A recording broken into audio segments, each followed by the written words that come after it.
हालात इस नहज पे हैं कि आज चीफ जस्टिस से इस्तीफे की बात की जा रही है हुकूमत की तरफ से। जुल्फ़िकार अली बदर साहब, एक पूरा ट्रैक रहा है पाकिस्तान पीपल्स पार्टी का मुल्क में जमहूरियत की बहाली के लिए, जमहूरियत की सरबुलंदी के लिए। ऐसे में बिलावल भुट्टो कहते हैं कि इलेक्शन होगा तो मार्शल लॉ लग सकता है, इमरजेंसी लग सकती है, जो भी मुसर्रत जमशेद चीमा भी कह रही थी। और उनका यह भी कहना है कि स्टेक पर लग जाती है पाकिस्तान पीपल्स पार्टी की पूरी जमहूरी एक लेगेसी जो है वो इस वक्त जमहूरी इक़दार के हवाले से। जी बिस्मिल्लाहिर्रहमानिर्रहीम। बहुत शुक्रिया इमरान साहब, आपने अपने प्रोग्राम में बुलाया। देखें, ये जो बिलावल साहब की बात कोट कर रहे हैं, बिलावल साहब तो on the floor of the house उन्होंने जो बात की थी वो जुडिशल डिक्टेटरशिप की बात की थी। और ये जो के हवाले से बात करते हैं, मैं पाकिस्तान पीपल्स पार्टी का स्टांस इसमें आपको बता दूं।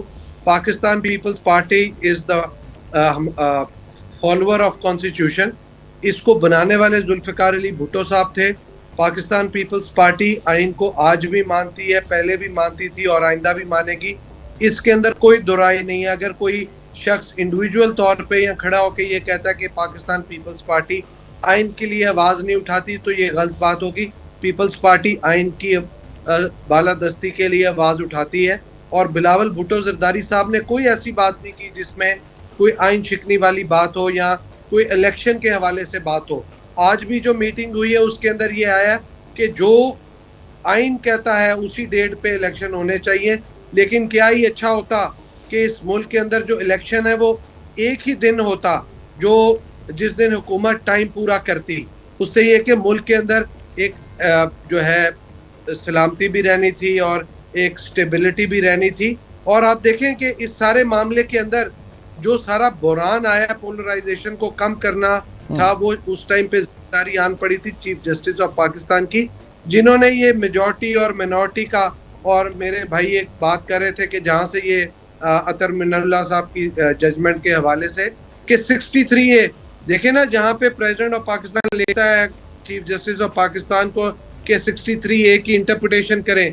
पहली इंटरप्रिटेशन एक होती है और दूसरी इंटरप्रिटेशन अपनी मर्जी की होती है।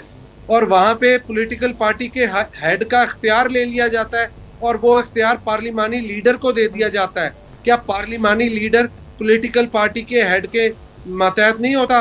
देखिए, ये जजेस ने जो काम किया है उनको अपनी गलती का एहसास है।